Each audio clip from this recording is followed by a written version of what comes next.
Vous écoutez un podcast cinéma du Centre des Arts d'Enghien-les-Bains. Un film que Antonioni a tourné en Angleterre, à Londres évidemment, pour la métro, c'est-à-dire pour une fois, c'était pas un film italien qui le tournait, c'était avec des acteurs anglais, les studios anglais, les équipes anglaises, mais évidemment un film assez déroutant, en tout cas il le fut à l'époque, mais le fait qu'il soit déroutant a été peut-être aussi la raison, je ne dirais pas de son succès, car ça peut être un succès commercial, c'est évident, dans tous les cas de son retentissement. Bon, c'est quand même un film pour Antonioni qui a plutôt bien marché. Il y a quelques-uns qui ont marché, pas beaucoup, mais enfin, celui-là avait bien fortement marché.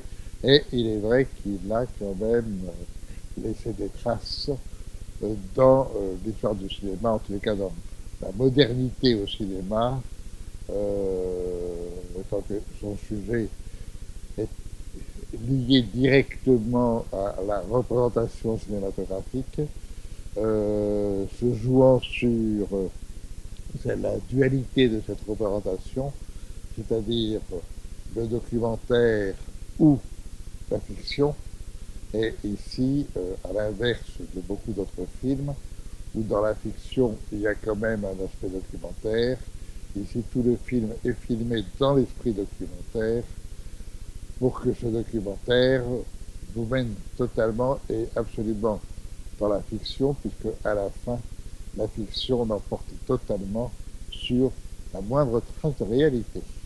Donc, comment se dissout l'existence ou l'existence, comment se dissout le réel dans l'imaginaire, bien sûr, mais surtout dans l'image, par l'image et à cause de l'image. En même temps, évidemment, représentant une société qui est les sociétés anglaises de l'époque. Nous sommes au début des Beatles, des Rolling Stones. Je ne sais même pas si les Rolling Stones en 65 sont déjà là, si, peut-être. Ils débarquent. Ils ne sont pas encore connus, je crois. Ils ne sont pas vraiment connus. Les Beatles, un tout petit peu.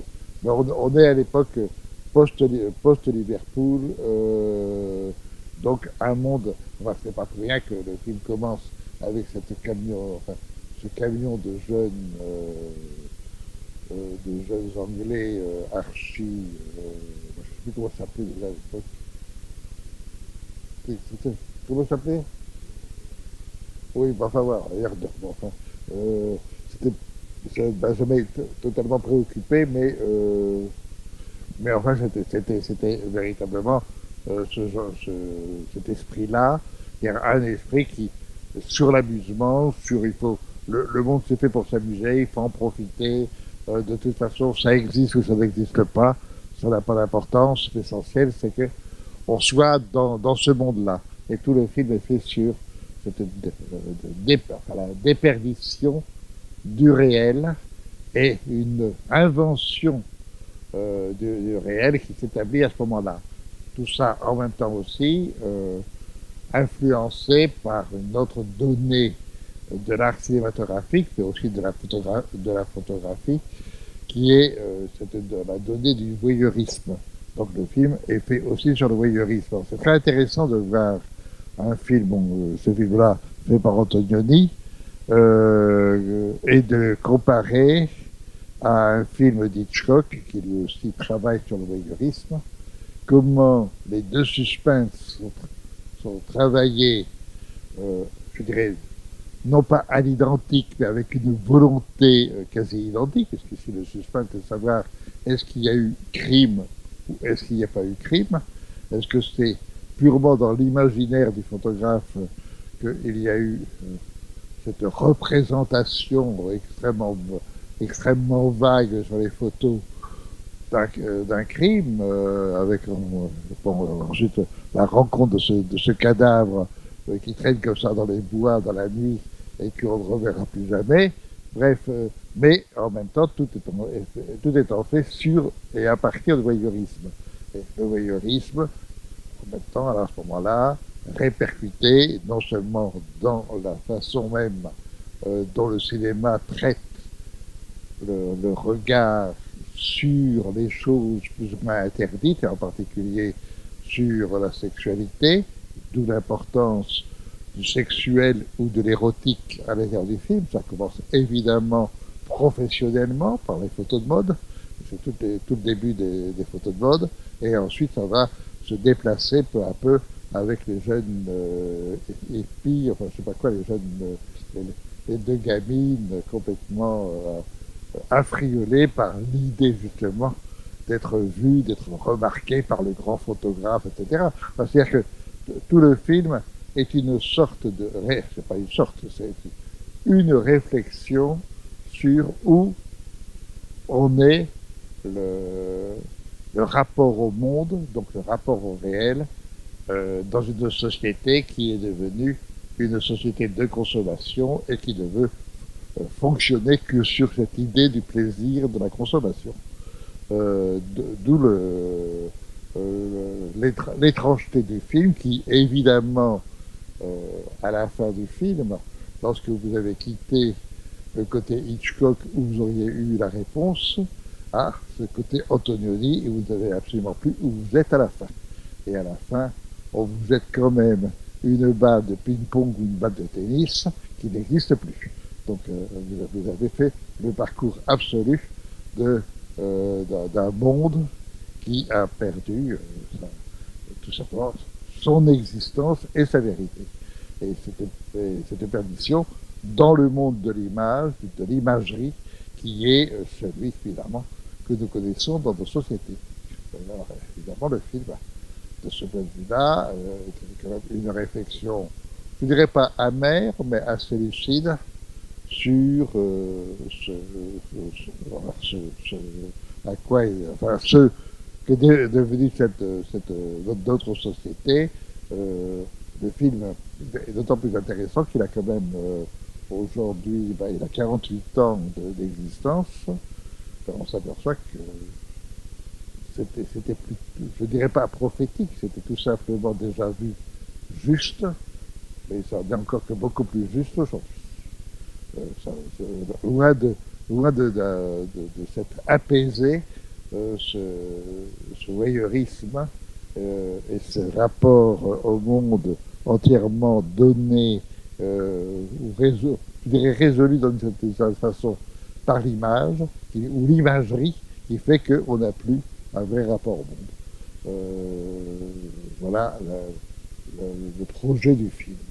Alors, maintenant, je vous écoute. Bien sûr que le film a aussi quand même d'autres données, avec un travail de réalisation, de mise en scène tout à fait passionnant, parce que à partir du moment où vous travaillez ce voyeurisme de cette façon, c'est-à-dire sur une modernité à partir de 65, en d'autres termes, à ce moment-là, vous abandonnez la dramaturgie travaillée selon les principes justement traditionnels, tels que justement à Hitchcock le travail, c'est-à-dire il y a une action qui va se développer et qui doit à la fin être résolue et donc nous apporter une réponse qui est la réponse finale. Donc comment l'action va être constamment tenue, suspendue ou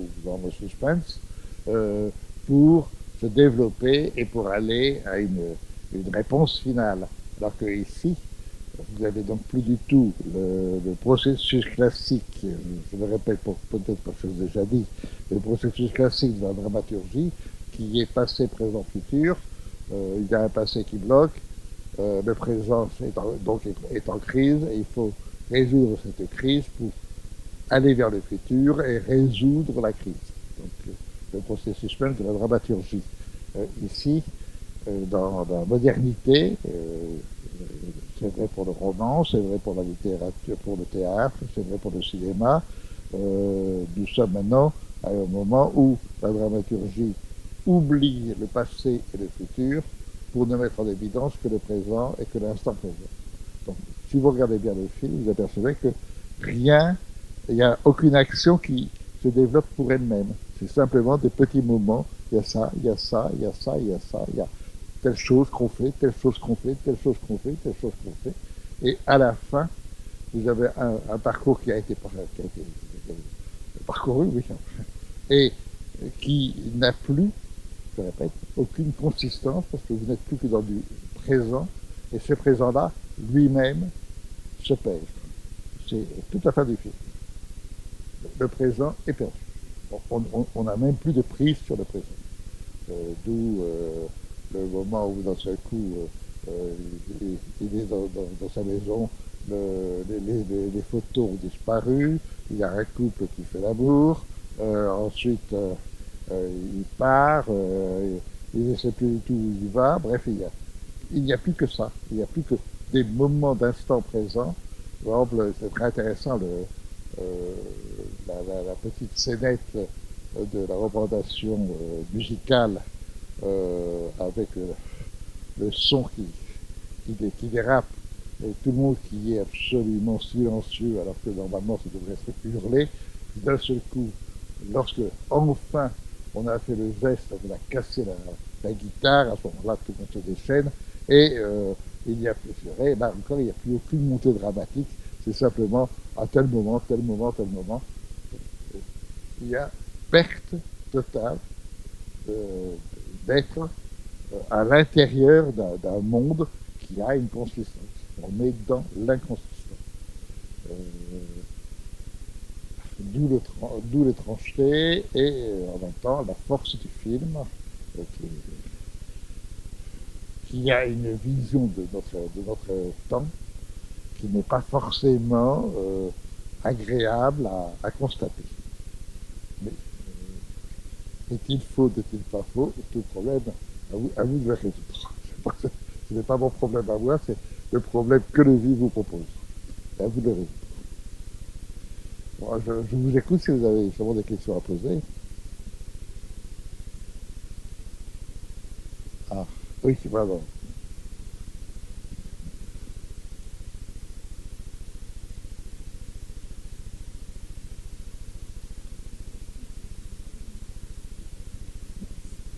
Moi, je voulais savoir comment Anthony a travaillé le rapport de la photo par rapport à son film qu'il a fait. Parce qu'en fait, tout le film, c'est comme un roman en photo, en fait. Oui, mais il a toujours eu. Et cette image, à chaque fois qu'il a Anthony dans ses films, c'est toujours des plans qui sont bien précis. Bon, ce que vous dites est intéressant dans le sens où il est quand même italien. Hein. Bon. Il est né à Ferrare, ce qui n'est pas mauvais. En ce moment, Ferrare lui fait une grande exposition en hommage. C'est une ville magnifique, je ne sais pas si vous la connaissez, mais allez-y, de toute façon, en Italie, les villes sont magnifiques. On n'entend pas ce que vous dites. Hein. C'est à Ferrare, je vous dis, allez à Ferrare parce que c'est une ville magnifique, mais de toute façon, comme je le répète, toutes les villes en Italie, l'ensemble des villes sont magnifiques. Donc celle-là est magnifique. Bon, enfin, c'est intéressant de voir que il est du nord donc de l'Italie. Il n'est pas comme Visconti milanais. Puis Visconti, c'est quand même une famille aristocratique qui a une place importante et à Milan et à Rome. Antonioni, c'est beaucoup plus modeste. Bon, mais il est quand même à Ferrare, c'est-à-dire les plaines du Pô. Il a fait d'ailleurs des documentaires sur le Pô. Et donc ça intéresse énormément. Et il ne faut pas oublier que justement, son côté italien et son côté plaine du Pô, émilien, c'est le rend sensible à une forme de réalité. C'est très, très intéressant. Si vous avez, je dis ça parce que c'est pour donner le contexte même de la culture d'Antonioni. Si vous regardez la peinture de Ferrare, qui est une peinture très, très, très particulière et très étroite, c'est une peinture toujours proche à la fois d'un réalisme assez presque sordide et en même temps du fantastique. C'est très intéressant la peinture du 15e, 16e siècle de Ferrare par rapport à celle de Bologne, par rapport à celle de Venise, par rapport à celle de Padoue, par rapport à celle de Rimini. et il y a là enfin, des spécificités culturelles, et il est vrai que de ce point de vue, Antonioni est dans cette culture-là, une culture justement sur l'étrangeté à partir d'une forme de désir de réalité qui a été en même temps activé par le cinéma, par son cinéma, qui a recherché à la base, je répète, le documentaire, et qui a donc été, il a commencé par des films documentaires, et en même temps dans le néoréalisme. Donc il conserve un côté néoréaliste. Par exemple, il y a quand même juste, si vous prenez le début du film, vous avez donc cette espèce de camionnette avec tous ces jeunes qui sont déguisés, qui s'amusent, et juste après, vous voyez un homme complètement SDF qui sort avec des SDF, et là, on s'aperçoit que ce personnage, notre héros, vient de se déguiser en SDF pour aller faire un reportage, aller voler des photos de la misère. Donc, le côté néo-réaliste. Et ensuite, et bien après, on le retrouve avec sa manière merveilleuse Bentley, ou je ne sais pas si c'est une Rolls ou une Bentley. C'est une Rolls? C'est une Rolls. Bon. Donc, c'est-à-dire que cet homme qui vient de jouer à la pauvreté pour aller piquer, pour aller voler des photos chocs avec les gens très pauvres, et bien après redevient le photographe, et ensuite le photographe de mode que l'on voit dans la séquence d'après. Donc là, c'est extrêmement précis, mais en même temps, pour terminer sur ce que vous avez, sur votre remarque, tout ça étant donc, très important dans l'évolution de l'imaginaire artistique, stylistique d'Antonioni. Il y a aussi une autre donnée qui lui a servi justement pour ne travailler que sur l'instant présent, ce qu'un autre a fait à l'époque en Italie, c'est-à-dire dans le néoréalisme. Dans le néoréalisme, c'était Rossellini, qui lui aussi a travaillé que le présent, que l'instant présent, mais d'une façon tout à fait différente. Le côté romain de Rossellini implique un côté beaucoup plus ample au point de vue dramatique, alors que le côté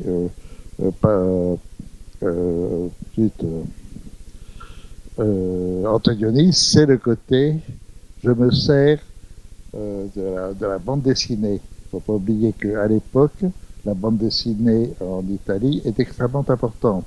Et en même temps aussi, le roman photo, qui lui aussi est extrêmement important.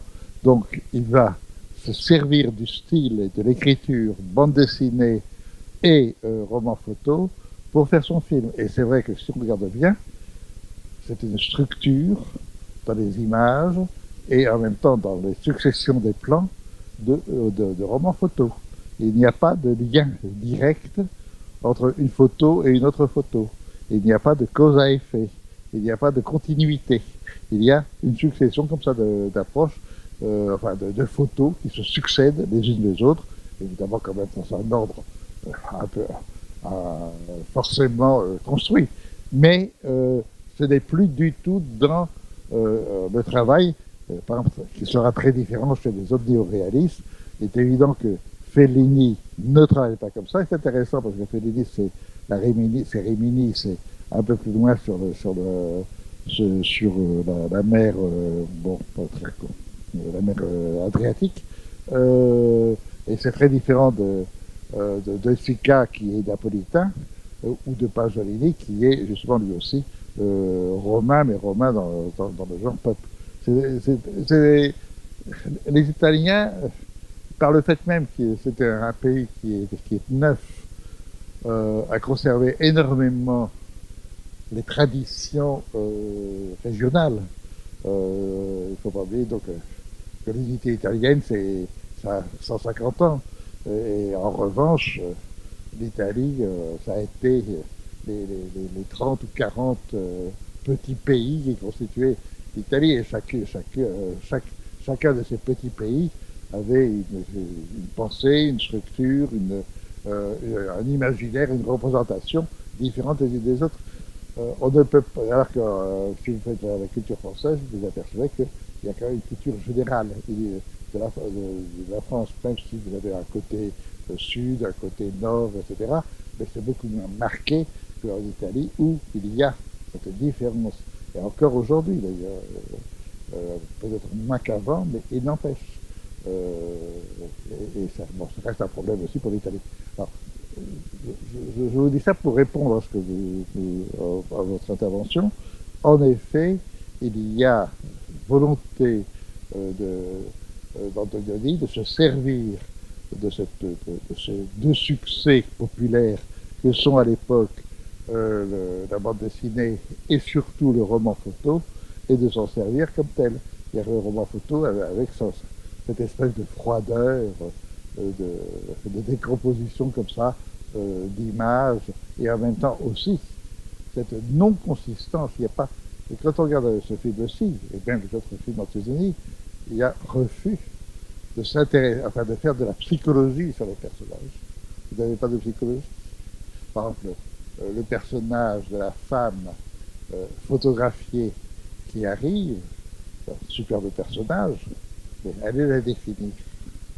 Elle n'est qu'une image, elle est une représentation qui entre dans la vie de ce photographe. En d'autres termes, qui a-t-il vu? Qu'est-ce qu'il veut voir dans cette représentation, dans cette femme? Et donc tout le film est fait sur ce type de réception au monde. Qu'est-ce qu'on voit du monde? Quelle image on garde du monde? Et qu'est-ce qu'on veut donner comme image du monde? Madame, attendez une seconde, parce que là, on vous apporte le micro. Oui, alors, moi, je pense que, pour en revenir au roman Fanto, je pense que c'est surtout une question de montage et de rythme. Ce qui m'a absolument fasciné dès le début, c'est justement ce rythme qui est très élaboré, très sophistiqué, où on a des images d'une très grande violence qui vous interpellent. Ensuite, avec dans le montage, des ruptures voulues. On passe à des images fixes où on serait plus dans la contemplation d'un intérieur, ou évidemment dans le personnage principal qui prend une très grande importance. Et petit à petit, on nous présente ce personnage d'une manière, comme vous l'avez dit, extrêmement documentaire, mais nous, en tant que spectateurs, on nous demande d'être actifs. Je veux dire par là qu'on comprend très vite qu'on a affaire à quelqu'un qui est dans la toute-puissance, qui est complètement intégré dans cette société de consommation, qui est totalement indifférent à ce qu'il voit, avec son objectif de vouloir réaliser des images pour un futur reportage ou je ne sais pas quoi, c'est-à-dire un œil de professionnel qui paraît insensible, et tout d'un coup, parce qu'il est interpellé par les grands arbres et un parc, il va se trouver dans presque une histoire, puisqu'il assiste de loin, il voit de loin un couple qui apparemment, il y a une femme qui entraîne un homme vers les profondeurs du parc. Et à partir de ce moment-là, moi je trouve que le film bascule, qu'on rentre dans l'imaginaire de cette personne. Et à ce moment-là, le montage, je le trouve vraiment très très bien fait, parce que la bande son, tout d'un coup, on n'a plus de musique, et la réalité dont vous parliez, elle est présente, et elle est présente par la bande son. C'est-à-dire qu'on est vraiment dans le présent, là. On le voit en train d'agir, on le voit en train de développer ses photos, et là, avec l'oreille, on est avec lui. Donc, il y a plusieurs temporalités dans ce présent. Et ensuite, on comprend tout de suite, sans une parole, sans un dialogue, sans psychologie, sans rien, On comprend très bien qu'il va faire des relations avec les images, qu'il va les lire et qu'il va inventer ou peut-être tout simplement découvrir quelque chose. Parce qu'il a un œil de professionnel et qu'il va chercher. Et l'histoire de nous dire qu'il y a une fiction qui pénètre, est-ce que c'est une fiction? Est-ce que c'est la réalité? On ne le sait pas. On est presque dans un film policier. Il est en train de faire une enquête. Et pourquoi il fait cette enquête? Parce qu'au départ, quand même, c'est cette femme qui l'a séduit, d'une manière ou d'une autre. Sinon, il ne se serait pas intéressé. Il y a tout un jeu de séduction, etc. Donc, je trouve que c'est un film qui, évidemment, on n'échappe pas à son époque. Il nous montre cette époque de 70 ou de 65, je ne sais plus, qui va, qui est, comment dire, qui a un premier, je ne sais pas comment expliquer, c'est une avant-garde, si vous voulez, de ce qu'on vit en ce moment. Et tout d'un coup, nous, en tant que spectateurs, on a une position morale. Je trouve que c'est un film qui déclenche une réflexion morale, à savoir cette caméra, enfin cet appareil photo qui capte tout, mais sans aucun discernement d'éthique. C'est-à-dire, on va filmer les SDF, on va filmer une scène intime, tout est mélangé, donc il n'y a plus de valeur, il n'y a plus rien. On est là simplement avec une machine qui prend des photos, et ensuite on voit qu'il en est la victime en quelque sorte. Donc que cet appareil photo qui fait ces images, eh bien il ne le contrôle pas. Quelque part, il ne le contrôle pas. Et je trouve que c'est un film vraiment extraordinaire qui peut nous permettre de faire vraiment une réflexion philosophique du comportement des gens avec un appareil dans les mains, comment ils se comportent, sans avoir aucune relation à l'autre, sans penser qu'il faut avoir, comment vous dire, je ne sais plus parce que je crois que je me suis un petit peu éloignée du sujet. Non, mais je n'irai pas contre ce que vous dites, puisque je pense que vous avez entièrement raison. Donc, le problème est simple. Mais ce qui est intéressant, donc, bon, vous avez parlé du point de vue moral, bien sûr. Je dirais que d'emblée, Antonioni pose le problème moral. C'est-à-dire que c'est pas pour rien que on a la première séquence, donc ce camion qui rentre dans une espèce d'immeuble, enfin pas d'immeuble, mais pour intérieur d'immeuble. Voilà, dans une cour intérieure d'immeuble. Mais si vous avez entièrement raison sur le montage à ce moment-là, si on regarde bien le montage, c'est entièrement fait sur un montage faux. C'est-à-dire, vous les voyez de face, d'un coup vous les voyez de dos. C'est-à-dire que le montage est un montage fouillis, volontairement, et en même temps choc, mais qui n'a aucune relation. Les plans, justement, ne sont pas dans la continuité. Ce que, par exemple, en revanche, Hitchcock aurait fait. Hitchcock aurait travaillé la continuité même, et donc la montée, ce qu'on appelle la montée dramatique. Là, il n'y a aucune montée dramatique. Il y a ensuite la deuxième séquence, c'est immédiatement le monde des SDF, le monde des misérables, et là aussi, c'est la même chose. Et puis, immédiatement, coupe, et on aperçoit que ce pauvre homme qu'on croit même sortir de prison, etc. Immédiatement après, il a une Rolls et il arrive. Bon, tout ça est fait sur, en effet, des montages. C'est volontairement. Mais ce que vous dites, là où ça va, bon, je ne dirais pas plus loin, mais le but est de montrer en effet un individu qui est celui qui façonne ce monde, justement puisqu'il est maître des images et qui fabrique des images, et que de toute façon ces images, il les fabrique fausses ou faussement. S'il prend, mettons, le reportage sur les SDF, c'est vrai, mais l'utilisation de ces images sont des utilisations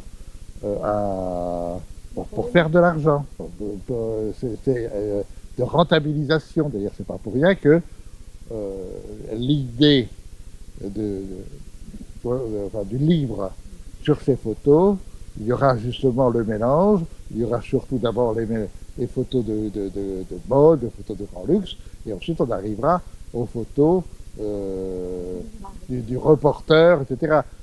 N'oubliez pas que, en même temps, c'est vrai dans la réalité. Si vous prenez par exemple Hamilton, Hamilton est un immense photographe de mode et un photographe remarquable de la misère sociale en Amérique. Et donc, ce personnage de photographe est vrai dans nos sociétés. Il existe. Et beaucoup c'est intéressant de voir justement comment Hitchcock, bon, d'une façon précédente, des 10 ans avant, avec la fête sur cour, prend un reporter photographe. Et le reporter photographe, c'est justement un reporter de guerre. C'est pas du tout pareil, c'est pas les mêmes, c'est pas la même pensée photographique. Ici, c'est on vous représente le monde tel que vous avez envie de le voir, mais c'est pas parce que vous avez envie de le voir, mais c'est parce qu'on a envie que vous le voyez comme ça, parce que nous, ça nous rapporte de l'argent, et les photos, à ce moment-là, nous rapportent de l'argent, nos journaux nous rapportent de l'argent, tout le système nous rapporte de l'argent. Donc, c'est sur ce système-là que tout fonctionne. Alors voilà, vous dites comme morale, et bien sûr que la pensée est morale. En même temps, c'est aussi d'autres pensées, en dehors de cette pensée morale, mais qui sont d'ailleurs reliées d'ailleurs, qui est la pensée, par exemple, de la communicabilité, la pensée d'un romancier à l'époque comme Pavès ou de Sartre. C'est-à-dire, il y a cette résonance-là sur un jugement sur ce monde en train de se mettre en place et d'évoluer vers de plus en plus la rentabilisation. Et de ce point de vue, il y avait déjà à l'époque un regard moral. Guy Debord, c'est 4-5 ans avant. Guy Debord, je ne suis pas sûr du tout qu'Antonioni le connaissait. Il était encore assez peu connu en dehors, en France. Mais la société du spectacle était déjà dénoncé dès 1960. Donc le film est sur cette réflexion sur, en effet, une société qui devient une société de spectacle, et ce n'est pas donc pour rien que la fin du film, c'est la fin des mimes qui miment le monde, et qui miment la réalité, et qui donnent un spectacle de mimes. Et à ce moment-là, on croit à ce spectacle. C'est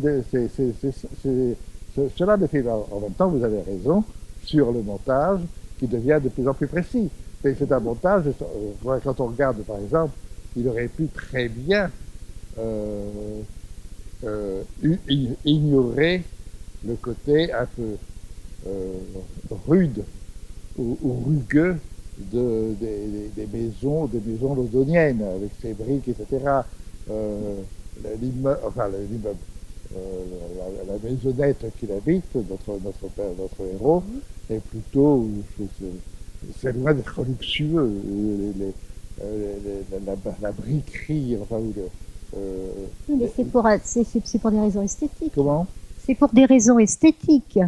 Bien sûr, mais non, les raisons esthétiques ont aussi des résonances morales, c'est ce que vous avez parlé. Oui, c'est sûrement, mais c'est là, c'est pour les décaler. Si vous êtes quand même un reporter ou un photographe de ce niveau-là, c'est évident que l'idée de la Rosse n'est pas pour rien. On voit bien qu'il y a de l'argent, que l'argent ne pose pas une seconde, ne pose pas une seconde un problème. Donc, de ce point de vue, le côté esthétique d'Antonioni est de choisir quelque chose qui rappelle un peu le néo-réalisme et le côté pas très beau du monde dans la représentation, tout en jouant, mais par exemple, quand il fait les photos du début, les photos de mode du début, il y a quand même un peu d'ironie dans la magnifique traînée de plumes. C'est un côté ridicule. Il y a quand même critique à l'intérieur même de cette représentation. Oui, parce qu'on est dans l'excès. On est dans l'excès, là. Comment? On est dans l'excès. Ah oui, on est dans l'hubris. Oui, mais voilà. en même temps, on est dans de sa part, il y a volonté de montrer comment fonctionne. Oui. Comment fonctionne Il le dénonce. la Moi, photo j'ai de mode. senti comme une dénonciation de ce monde-là. Oui. Dénonciation, oui, mais je préfère de. Il nous le montre. C'est quand même outrageux. C'est pas simplement montré, puisque Non, vous voyez bien qu'il y a un côté ridicule. Parce qu'à certains moments, on rit. Hein. C'est drôle, non, tellement c'est énorme. C'est drôle, cette façon de parler aussi. Parce que c'est quand même une drôlerie justement relative. Bon, la façon, Oui, et en même temps le personnage, la façon dont il traite ses mannequins, c'est quand même. Oui, justement, c'est pour bien montrer le personnage. Et ce rapport aux femmes, qui est aussi quand même quelque chose de très net dans le film, il est évident que là aussi, il a perdu tout le sens du réel, c'est-à-dire qu'est-ce que c'est qu'une femme. Et ce qui est intéressant dans le personnage de la femme des bois ou du parc, c'est que c'est peut-être la femme qu'il désirerait, mais qu'il n'aura jamais. Et à ce moment-là, il en fait une criminelle potentielle. Oui. Vous Comment pensez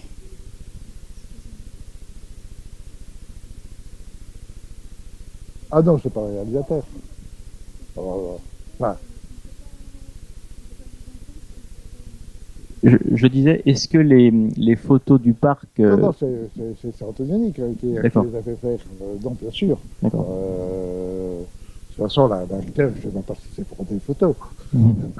Ouais, bon, mais il a au moins appris admirablement à manipuler un appareil photo de cette époque. Alors là, au point de vue mouvement des doigts, c'est remarquable. Là, il n'y a aucune tricherie, quoi. On est... c'est pour ça que le film a des concerts de public. Parce que il voit bien que tout est fait sur quand même du réel, de l'exact, et en même temps Foucault ailleurs. C'est ça qui est tout à fait magnifique. Bien. Bon, bah, je crois peut-être, oui. J'ai juste une question, moi, concernant les gens qui ont été inspirés par Blow Up, les descendants de Blow Up. Parce que Brian De Palma, Tarantino, non?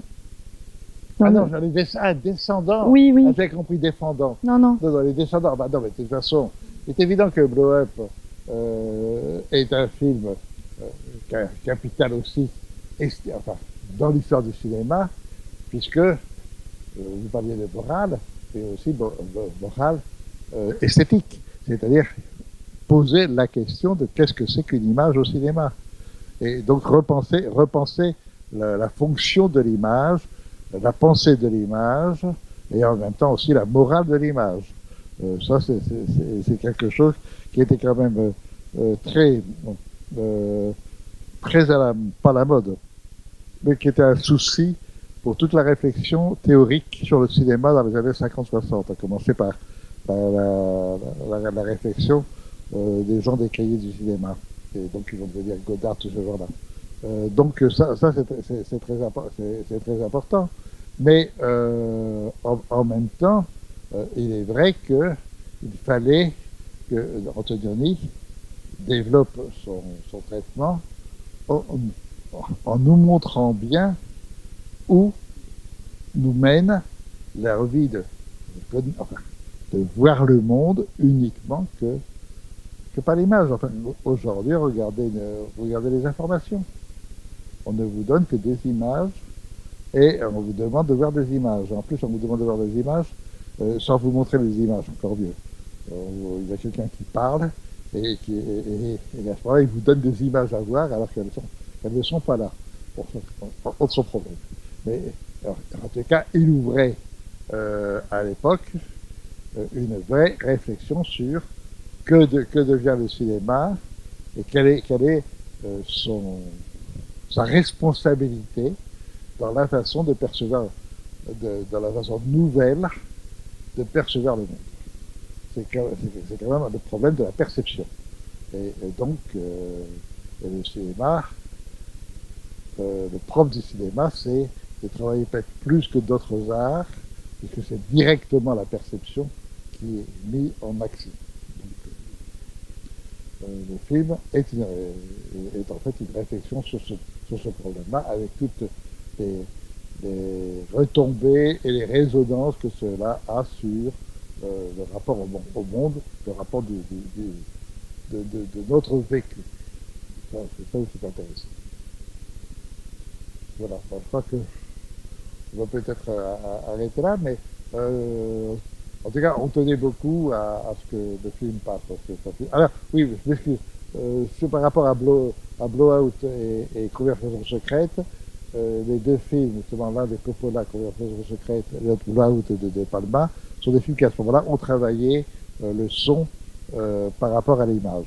Même si que madame avait signalé en effet l'importance du son dans le film, mais ça sera retravaillé davantage dans le film Conversation secrète donc, de Coppola et Blowout de Palma, que nous passerons, je pense, l'année prochaine.